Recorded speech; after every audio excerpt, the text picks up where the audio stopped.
Hello, on the screen is a summary of what I will go over in this video. Make sure to watch to the end so you don't miss anything.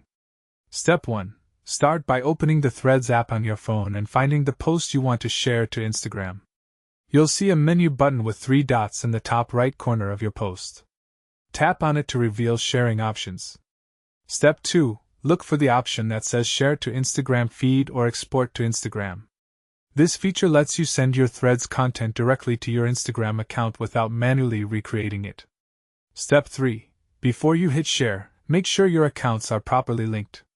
Go to your Threads settings, find connected accounts, and verify that Instagram is connected. If it's not, you'll need to authorize the connection first.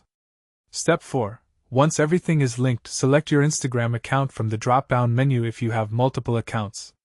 Choose which feed you want to post to, whether that's your main feed or a specific collection.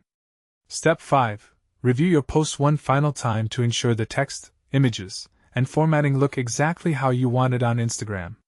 Make any final edits directly in the preview, then tap Publish.